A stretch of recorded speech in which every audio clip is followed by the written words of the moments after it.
Okay, y'all, I've cut a hole in the floor of my 2001 Dodge truck here to replace a fuel sending unit and a fuel pump. The fuel pump quit on, it's what happened. And on this one, it just so happened there was a cross member in the bed over the top of the fuel sending unit, but you know, I'm not going to let that stop me. I went ahead and cut it out pretty neat. I've already replaced it, all that went okay. Well, really, I had more trouble getting the lock ring on and off the tank than I did cutting all this. Anyway, what I've done now is I took a roll of mastic, like you put between, you know, roof metal on a metal building, and I built it up between the ribs here, kind of layered it up, put me a perimeter around there, and I've got me an 11-inch by 11-inch plate here. Painted the back of it with bed liner, painted the top of it with some just spray cans of paint I had here, just some old MRO, I think it was. But I'm fixing to center this up and shoot some screws in it, and then it's better than new as far as I'm concerned.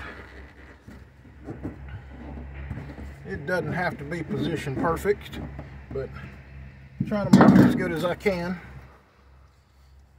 I may be wishing that I had rigged up to pre-drill, but I didn't. Put one right here in this rib first, see how it goes.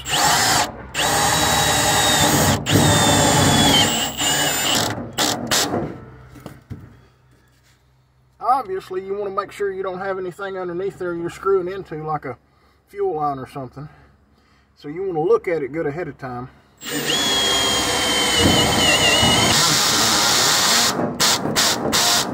Well, let's see here. Let me change the clutch setting.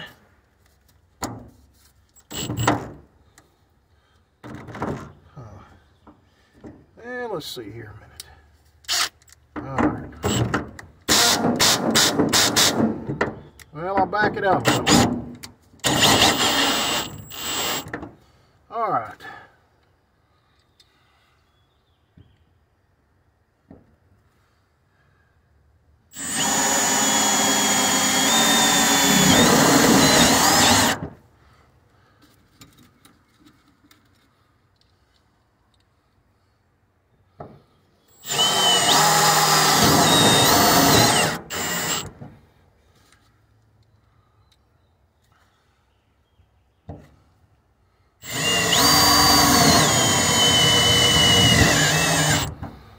Clutches on a drill always aggravated me. I prefer to just lock the chuck and be careful.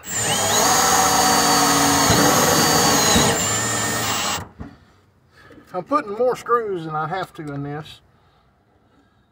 I could get by with probably 4 screws, but since I cut the cross member out, I'll go ahead and let this piece of metal be a bit structural, I guess.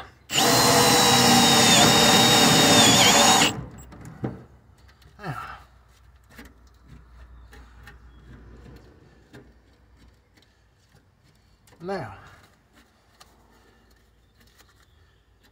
sweep all these metal shavings out of here so they don't lay on the floor and rust. Matter of fact, got a little something extra I'm going to do.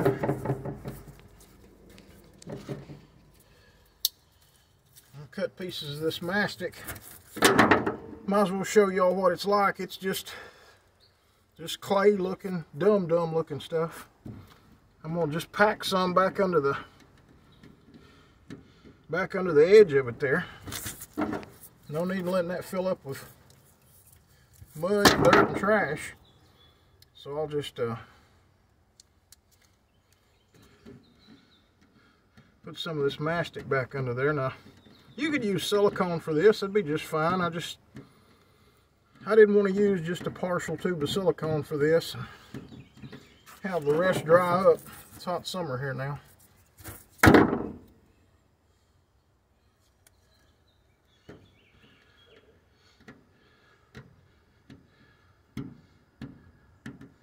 There, now I know nothing won't get under there.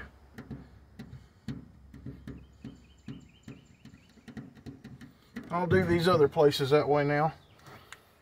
And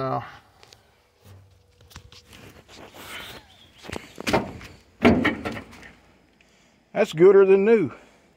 It's certainly good enough. Folks, I wouldn't care if it was a brand new vehicle. I wouldn't care if the truck was less than 3 years old. I would still cut a hole in the floor of the bed. And I do this in all cars, all minivans. If I replace your fuel pump, it's coming back with a plate, because I'm not pulling a tank. It's too much trouble. You can't see your fuel lines from below. You have to do it all by feel. This way, you know it's perfect. You know everything's installed correctly and the fuel line's not rubbing nothing. And you don't have to pull the tank, and you don't have to pull the bed off the truck. And next time it messes up, you'd get a fuel pump anywhere and replace this in 30 minutes on the side of the road. Anyway, that's it, folks. Don't pull your tank to replace a pump. This is the easy way. I mean, this is going to be under the crossbed toolbox. Who's going to care? Good enough. Talk to y'all later.